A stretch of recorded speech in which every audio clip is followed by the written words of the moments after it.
in the context of what we do, if this week a leader responds, next week the person is 8 times more likely to participate again than if the leader had said nothing the week before.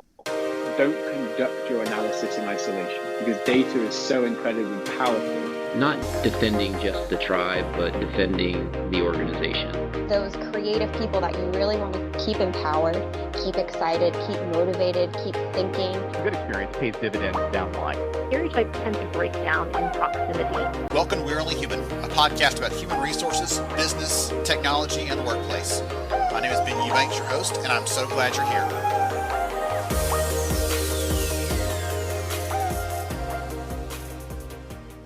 Hey everyone, Ben Eubanks here, host of We're Only Human. So glad to have you here with us today, and it's going to be a great conversation. I have not one, but two phenomenal guests here joining me for the conversation, Mike and Ruby from Joyous, and we're going to talk about feedback. We're going to talk about psychological safety. We're going to talk about creating the right environment for feedback, because we always want to instinctively go to, how do I get my managers to give more feedback? What's the technique or the tool, the strategy? And in some cases, there's something else that's preventing that from happening. And you can do all the wonderful things you want to over there and never quite get at that root issue. So we're going to talk about some of those things in the conversation today. Mike, Ruby, welcome to the conversation. Hello. Hey Ben, it's good to be here. Awesome. I'm so glad you're both here.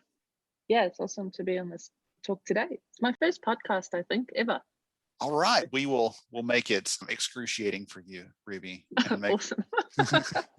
Now we'll let you go first. So I'd love for you to tell us, take a minute or so, tell us who you are, what you do, and give us some background on Ruby. Yeah, I joined Joyous in January last year as head of product, and I look after product data science and delivery here at Joyous. And the short form version is I'm just totally living my best life here at Joyous. We do such awesome work, and yeah, it's awesome to be involved with Mike and Phil and the rest of the team here doing things like making life better for people at work. What a privilege. You've picked a small mission there to try to tackle, yeah. As you can tell. We're going to have so much fun in this conversation. I can't wait. Mike, give everybody the heads up on who you are and what you do, sir. Look, I'm a co-founder at Joyous, which Ruby mentioned, where we do employee feedback for large agile organizations. And gosh, I've been in the HR tech stack for too long. I think spent a while in performance management company Sonar 6, and then spent a while working for Cornerstone On Demand. And by a while, and I guess that was more than a decade ago now, that started. Gosh, I guess I'm a kind of HR tech old hand now. Don't they say, like, on the resume, when it's more than 10 years old, you don't talk about it anymore? Isn't that the rule? Yeah, I think you're right. Yeah. That one falls off the page, and we got to add something new. No. Well, that's why I'm doing something new. Oh, goodness. All right. We're having a lot of fun. We're kidding a lot. We're going to talk about some serious things in the conversation, because it is my goal to help talent and business leaders that really care about their people to do it better, essentially. And that's what you're doing through the product and through the service you're providing to the employees you work with. And one of the things we were chatting about before we started recording, for everyone out there, sometimes I'm like, I should have hit the record button earlier. One of the things we're talking about is this idea of psychological safety. And I'd love for you to touch on that, Mike, as it pertains to the conversation today, because we have lots of questions again around best practices, what works, how to be more agile, and how to use feedback as part of that. But I think that if we don't get that part right, then we're going to struggle, and we might never be successful ultimately. So talk a little about that piece and that role there, if you don't mind. Yeah. So look, psychological safety, just to define it, is where you create an environment where team members feel safe to take risks and be vulnerable in front of each other. I mean, that's what psychological safety is. That's what the safety is. And it's interesting, if you look at, there's a project that Google did, which might, a bunch of your listeners are probably familiar with, which is Project Aristotle, where they looked at all the different factors in teams which lead to a good or poor performance of the team. And they found that psychological safety just basically won over everything. Right? So if you created this environment where people felt safe using their voices and felt that what they said was going to be listened to, then you got much better team performance. And so we've started to see, like, when people in culture teams and in the C-suite generally, this idea now that the fashion of just chasing culture and knowing that culture is linked to productivity has started to shift to this idea that, hey, actually, we're trying to create psychological safety. But it's early days. I would say that, and when we were talking about it before, it's a little bit like when people started dealing with well-being. When people started to realize that well-being was important. Gosh, that's a strange thing to say, isn't it? When people started to realize that well-being was important. But when that became much more of a trend, people really were dealing with people who were languishing, that's where they were hitting it. And people who had mental health challenges or other kind of challenges, and they worked on that. And that's certainly important stuff to do. But a lot of the real benefits to corporations came about, and to people and to society, when they started focusing on the middle, on actually helping everyone flourish. And I think that's the same thing with psychological safety. You've seen people address the bullying end of the spectrum, but like that's really unsafe here end of the spectrum. But my day-to-day work is just trying not to be shouted at and trying not to be fired kind of end of the spectrum. And actually now they're starting to focus on the middle and go, how do you actually get rid of all of these standard kind of enterprise behaviors that are really designed to make people feel their voice is less valued, that speaking up is unsafe, and all of the daily microaggressions that are just part of work, accepted as part of work life. How do you actually remove that? Because once you create psychological safety, like, goodness gracious, like, suddenly you have so much more power coming out of your employee base. Ruby, what are your thoughts on that? You are working on building a product that helps people to give feedback. And again, is this a lever that you think about and you're working through this? Like, we want people to be able to give this feedback. Any other comments or thoughts on that before we jump in? Because I haven't paraphrased, I wish I had the quote in front of me, but I have a paraphrase to share from a book that I read many years ago that stuck with me around how this ties in. But what are your thoughts on this? Obviously, this is something that everyone here at Joyous, lives and breathes. We think about psychological safety all the time. And in the context of what we do, which is basically, as Mike said, this open employee feedback tool. So open is a big part of that, because we are suggesting that people give their honest feedback openly in our platform, and that their leaders and other people in the organization can see not only their feedback, but their name right next to it. You use Joyous to increase the trust in your environment, or to just support it, even reinforce the message further, so that you can leverage the honest feedback that people give you to make your business even better. And so I really care a lot about how do we help support that through the product and the science and the psychology from the people in my group. And one of the obvious things we have to do at Joyous is actually ask a question in the first place to get the conversation started, and ask it in a way that not only do people feel comfortable giving their feedback, but that also leaders feel comfortable receiving that feedback in a way that kind of enables things to change, because otherwise, why are you doing it? And for us, there's so much more than just our little tool that the conversations are had in and the insights that we deliver. There's a whole other element to our product, which is the conversation design in the first place, because we initiate the conversations from our end, and we have organizational psychologists on our team doing that. And I've just learned so much through the course of evolving how we ask these questions in the first place, and asking them in the best way, which is all the obvious stuff like low reading age, so that you make sure everybody understands, even those who don't speak English as a first language. But particularly the things that we do around asking people about their personal experiences is a big step towards ensuring their psychological safety, because you're not asking people about their leaders and their leaders' behaviors. You're asking them about the outcomes of those. For example, we don't ask, my leader gives me clarity on my role. We ask, do you have clarity on your role, and what do you need more clarity on? And that's much easier for a person to talk about, and also much easier for a leader to go, oh, you need more clarity on that part of your role? No problem, let's talk about that. So yeah, I'm really interested in all the steps that we take to help uplift the psychological safety in the organization, and supporting the people and the leaders to be able to do that. The big thing in this being, the sort of clincher is you have to do it, right?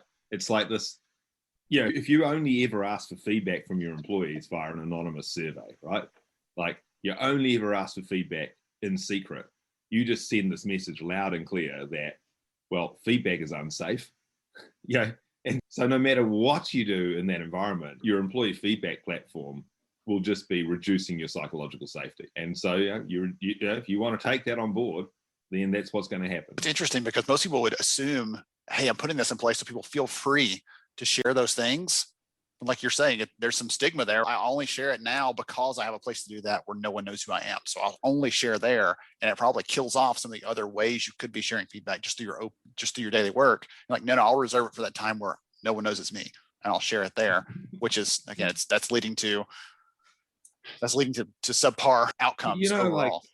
Like Ruby mentioned that we do open feedback, that feedback has your own name attached to it. But actually, I think we like to refer to it internally anyway as owned feedback. Yeah, because the problem with that kind of, I only feel safe if I get to talk in secret kind of feedback is basically that as soon as I provide a piece of feedback, by definition almost, it's now someone else's problem, which is not the way that psychologically safe organizations work. Because in those sort of organizations, sure, some problems are bigger than just me, but often I have a part to play in the problem, and I want to own the problem being solved. I want to own other people looking at the problem. I'm wrapping my head around that as you're sharing it and thinking that's a really incredible way to think about it and to look at that, because another way to put it is dump and run. Yes. What is monkey management was always like the term that we used to kid around with, where someone, comes in and they tell you their problems and they leave the monkey with you and they leave, they feel so much better. The weight's off my shoulders. And I've just handed it to you, and you have to now carry that and figure out what to do with it. And gosh, and like if you think about like traditional approaches to employee feedback, you've got a whole bunch of employees dumping monkeys on their manager, and those managers are actually taking all those monkeys and sending them to HR. And so, if you're sitting there in people and culture, you've got truckloads of monkeys, like so much that you can't actually ever do anything. And this is the reality of the situation you're trying to avoid, which is that you want all of the action to occur at the edge. You don't want action to only be allowed to occur centrally.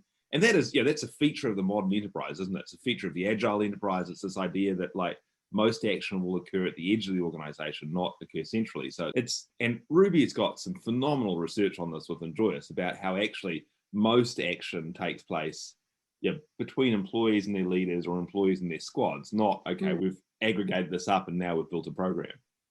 I want to ask you about that, Ruby, if you don't mind, because one of the pieces that you and Mike are throwing around is Agile, right? That's part of that. And that Agile doesn't mean bureaucracy sitting off far removed from the actual things being done, making decisions unilaterally and just crossing their fingers it was the right one. We'll find out 6 months from now if everything crashes and burns.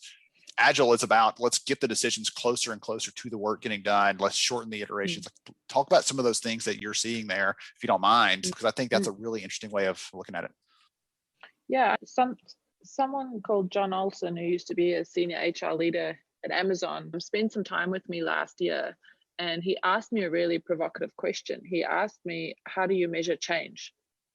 And that sent my head into like a tailspin, and I was like, holy moly, that is like $1 million question right there. Because if we can answer that, then basically that there's a return on these conversations that people will be having openly. So if we could demonstrate that within the tool and the conversations taking place, we can actually finally show organizations that this is a meaningful way to shift the organization forward. And inside of our group, we started experimenting with how to measure that. And so we trained a model. It's not a particularly intense, like unsupervised learning model, but it is like a machine learning model that was able to identify conversations and comments, both from people and the leaders, because of course both of them participating in this, and we measured the opportunities for change. And it was something, if I simplify it for you, along the lines of, if we could find phrases that said things like, it would be good if we could, what if we tried to, those sorts of things. So not the actual core theme from the comment, but the indication ahead of it or beyond it, that there was action and opportunity for action here. And so what we did was we, at the end of the year, gave out Joy Awards to all our organizations. And the Joy Award was actually the number of opportunities for change per person per year for that organization. And the highest number that we gave out to an organization was 13.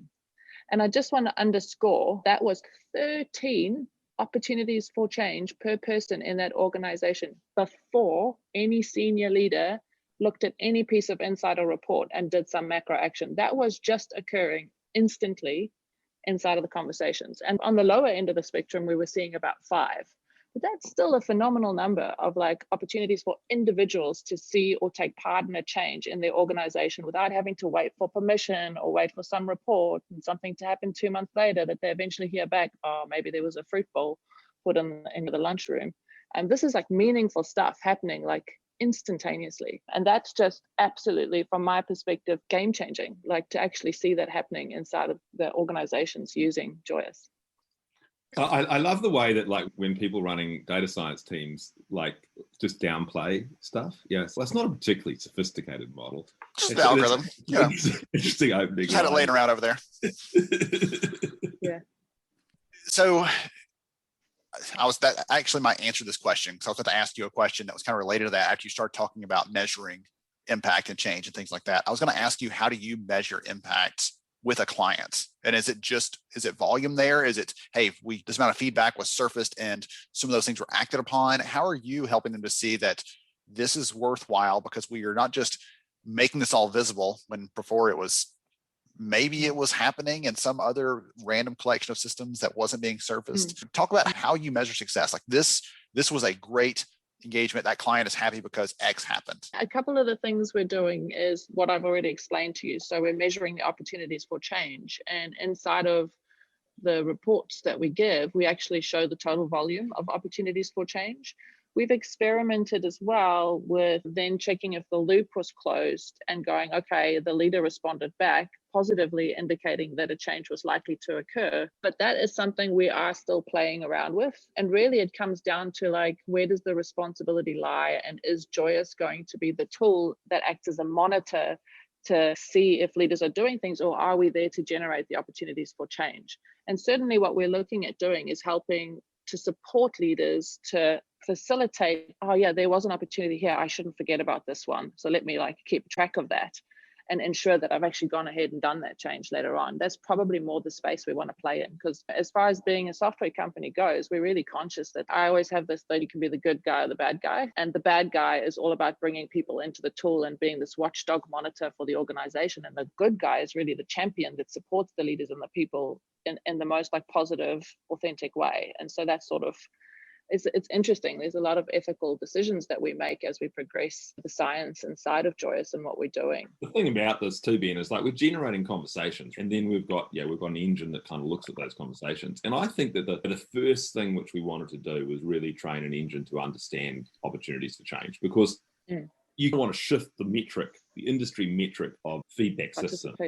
That are all about like how many, what percentage of people participated in the annual survey. You want to shift that metric to what opportunities for change were stimulated, were generated. But of course, we did. You just reminded me, actually, Mike. We did a step thing, which now feels like old news to me, but it's probably quite a big shift even before we got to opportunities for change, which was because we used to get asked, like most people who come to us and shift to Joyous are indoctrinated into that participation thinking and like irrationally obsessed with it, but then they also force participation, so it's like a joke. And what we learned quite early on was actually that what you should be measuring is the conversation funnel. And what I mean by that is like, of the people who were asked to participate, they then went to participate and said something, that's just not enough. It's about the people who heard back from the leader. And that's the point at which we consider this to be a conversation, because two people have participated. And in uncovering that and reporting on that, we actually began to play with the data and measure like what effect on conversations does it have if a leader participates versus when a leader doesn't participate. And even just this week, we were looking at figures that were showing within our data set that like a person, because we do weekly conversations, right, on focused topics. And what we learned was that if this week a leader responds, next week the person is 8 times more likely to participate again than if the leader had said nothing the week before.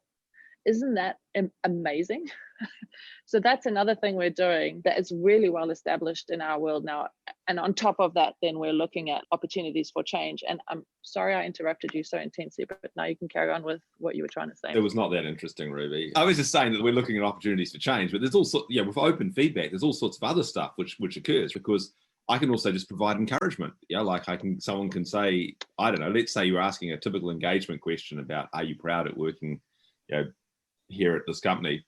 I could respond and say, hey, you should be proud of working here. Some of that stuff you've been doing is great. There's feedback actually can often just generate an opportunity for some encouragement and some optimism. And likewise, if you're receiving feedback from someone and you know who it is and you're in communication with them, you can ask for more information or more context. Someone can say, oh, look, I think that this program we're doing is not effective for everyone. And you can say, oh, can you tell me a bit more about that? Just that sort of stuff of like actually going, oh, it's not just about change too. There's all this other raft of things, behaviors, which we see when you make feedback open and owned. That reminds me of a story from a large telco, and I was super lucky. I got to train the leaders of that telco on not just the tool, but how to respond to feedback in a meaningful way. And before I did the training, that telco had run this quite lengthy pilot. And leaders from the pilot were in this training session. And I remember that specifically, like one of them was so happy about being able to actually ask more questions that they were like, went on this huge rant in the middle of the leader training session going, it is absolutely game changing for me, because I often used to see things that I'd like, oh, I want to help with that. I want to ask more questions because I don't know enough, and they just couldn't. And they were like, just that extra step of going, actually, now I know who it is and I can go speak to them and ask for enough context that I can actually do something. They were like, thank God. It really changed the landscape for them. So yeah, it's a really cool thing. I think, Mike, we might have talked about this before. I can't remember if we did or not, but it feels like we did. So if we didn't, just play it cool, act like we did. But it feels like we talked about this in the past, where imagine someone listening, all right, put yourself in the seat of a leader in an organization, which is what a lot of you are anyway. And imagine you had a way to get a quick answer back from the people that roll up under you. If you had a question about what is not working, or what's one thing we could do better, or insert the question here, right? You probably have some good questions you could throw out there, better than I could. But to be able to get a response almost instantly from those people on that, from a diverse set of perspectives, different levels, different everything, and being able to just tap into that at a moment's notice when something comes up you need to know. I think that's a power that you'd want to, once you have that, you never want to give that up, because you suddenly have this clarity, this set of insights. And the story you're telling there, Ruby, that person they had seen that and had seized on that and realized that this is the thing they'd always been looking for, and finally had a mechanism to actually support it. Yeah, and imagine that at scale, Ben. This is the thing, right? So the way we talk about it here is that, excuse me, that the feedback, employee feedback, is this hugely valuable and probably finite asset that has been languishing in HR. Like, you've had this really powerful tool, and what you've been doing with it is you've been doing measurement. You've been measuring engagement, maybe ENPS or employee experience or something. And actually, what you really should be doing with this asset is applying it to your biggest business challenges. And what we see in organizations is that modern organizations are starting to deploy feedback for business outcomes. And those business outcomes might be, they've got a transformation project, or they've got a new target operating model, or they're trying to transform their culture. And very commonly, we're seeing organizations moving to an agile structure. And these are actually business challenges that they're going, well, how do we apply feedback to that? And of course, there's all sorts of science about how you use feedback to help drive change. But we also see it just an adoption of processes too. When you have made changes, I've got new ways of working. I want to make sure that people are doing this. Find out what challenges they're having with the new process you've made. Find out if there's ways you can improve it, and so on. And so we just see this world of feedback becoming one which is much, much more central to decision-making processes across the business, not just being sitting. And it's often managed by the people and culture vertical, but it's not it's not for a people and culture measurement exercise anymore.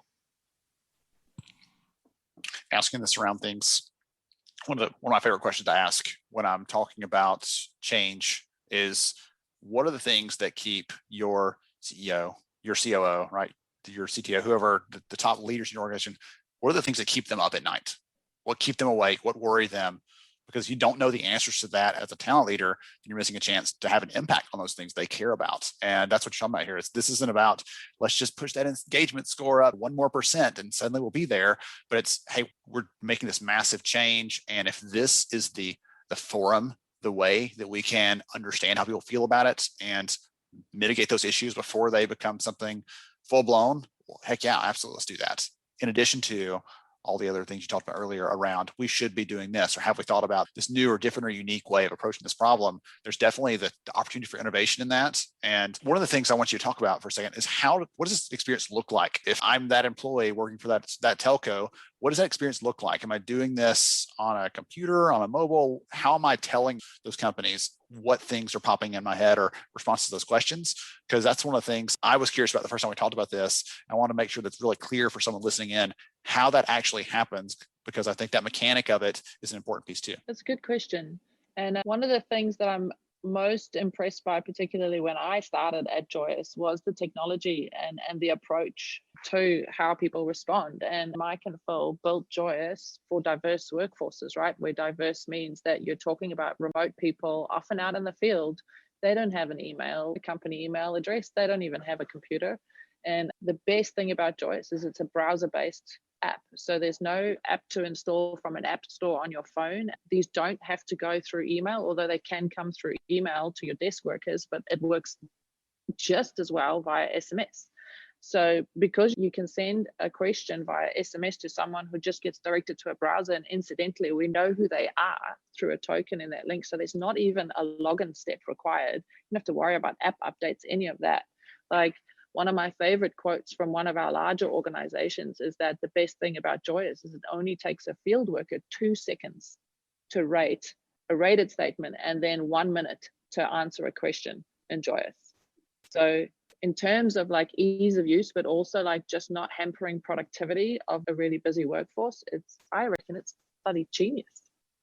So we have this kind of conversational engine that happens at an employee level, where we start conversations on topics which kind of come from the enterprise's own library of things which are important, and it's trying to get conversations going on, and then those conversations get asked to the employee, and then effectively those answers get routed somewhere. And routing is a big chunk of what Joyous is great at. So in very traditional organizations, my feedback goes from me to my boss, and maybe from my boss to my boss's boss, and so on. But in so many organizations, the appropriate place for feedback might be to go to a subject matter expert. But someone in the field and they're asking a question about a particular tool, then you want it to go to the expert on that tool. Likewise, in an agile organization, maybe you want it to go to the product lead in your squad, and you want it to go sideways to your chapter lead and to your tribe lead, and maybe to an agile coach. There might be multiple places where feedback goes. And then once that feedback's been routed, then you get this live feed. So if you're an employee, a leader, you'll see all of the different kind of bits of feedback which are relevant to you, and then you can respond to that feedback. And then the sort of third piece, the bit which by this point, we don't need to sell this, but some of the real gold in Joyous is that we take all of those conversations that are happening, and there's so much rich data when you're generating two-way conversations, and we apply a bunch of our machine intelligence to that to look for the insights within those conversations on those particular areas, those topics you're interested in. And those topics might be really standard culture topics. They might be things like culture and environment, fairness and inclusion, well-being. They might be quite specifically related to change in an ADCAR model, or they might be related to agile mindset and agile ways of working. But we can extract stuff in those topics and give you recommendations of where the roadblocks are and what you should be doing, and what the big things that people are highlighting in their feedback. You said earlier that feedback is finite.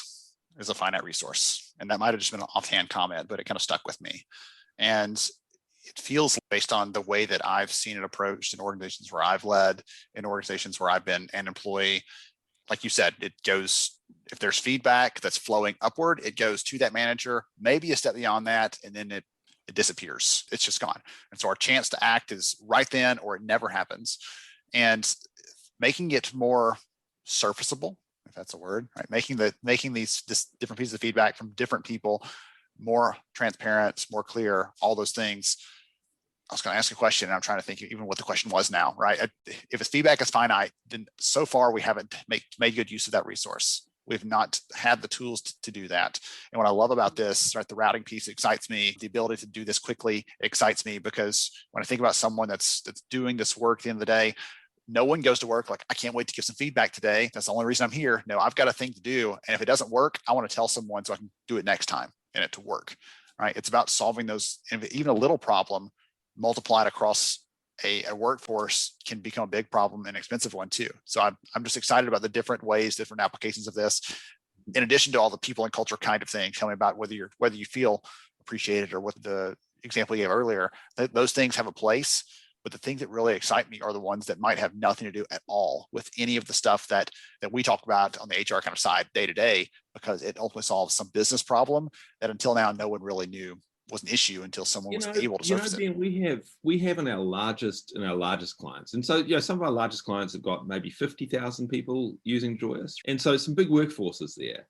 And what we've found is that this maybe started as something which was owned by the transformation office, or somewhere in ops, or somewhere in people and culture. But it's got to this point where internally now they're actually building a structure, a kind of council around feedback, so that they actually can bid on using the tool, of going, okay, actually it's our turn to get our key business outcomes to get the tool focused on that within our cohort. And there's sort of so much demand for feedback that it's actually become something where you're going, okay, one of the functions that Joyous is now fulfilling is actually, we're the bidding table on who's going to use feedback this month, which is fascinating to me, given that feedback used to be like some arduous thing shoved down people's throat. And you mentioned that no one comes to work wanting to give feedback, but the reality of it is almost everyone comes to work wanting their voice to be heard. Like almost everyone wants that to be a thing. And by the way, when I give feedback and then someone responds and something happens, that's like a drug I get addicted to. That's the same kind of instantaneous gratification I get from, I don't know, posting on Instagram or something. But it's actually kind of part of the zeitgeist that I get a response from something, I get used to that. So I think that there's, like some of these shifts might seem quite subtle, but actually it's just because the tools are catching up to the way people work and think. Ruby, I was going to ask you, any final thoughts on this? Anything that you didn't get a chance to share before we start wrapping up? Because I've got so many questions that can swirl in my head. This has been so tremendous, and this excites me on a lot of levels to think about it solving some real problems organizations are facing.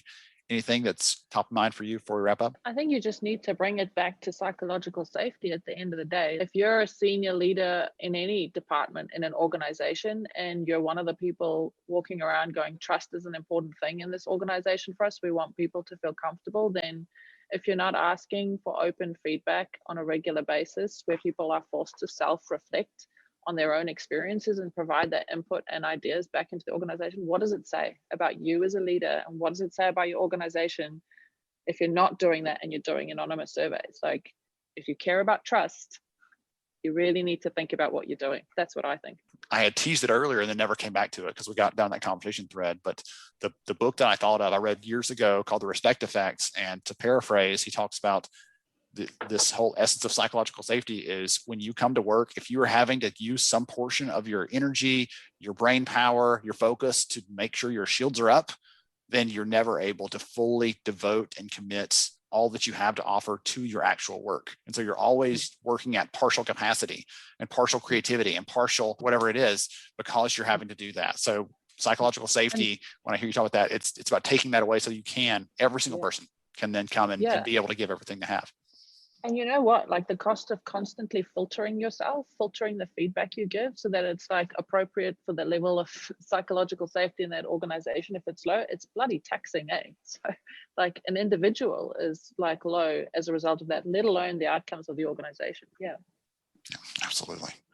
Awesome. Mike, this has been a fun conversation. I've enjoyed it so much. If someone wants to know more about Joyous, what you and the team are up to, how to connect, what's the best way to do that?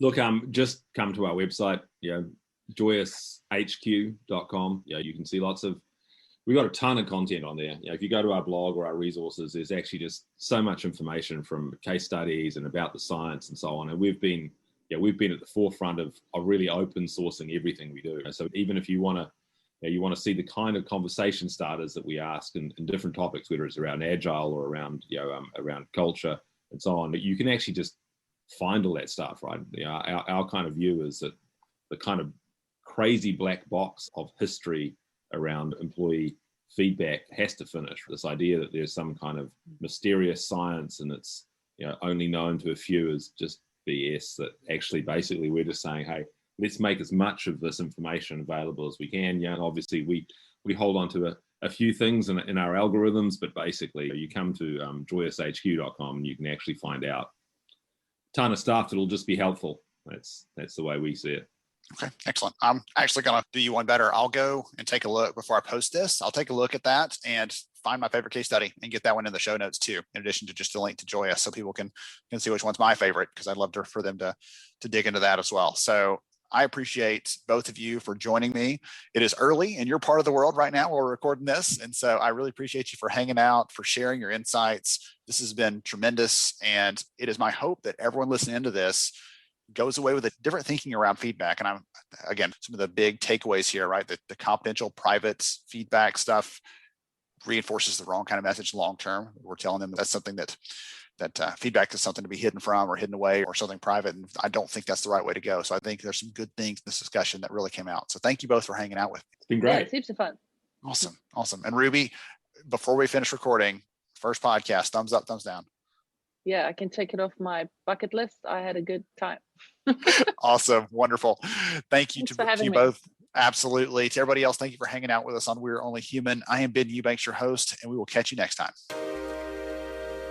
Thank you so much for joining me on the show today. I'm honored to have you as a listener. If you enjoyed this episode, please take 10 seconds to rate it at iTunes, Stitcher, or wherever you listen to your podcast. Also, if you know a friend that could benefit from today's conversation, please pass it their way. After all, a rising tide lifts all ships. To see show notes, sponsor information, and our full show archives, visit onlyhumanshow.com.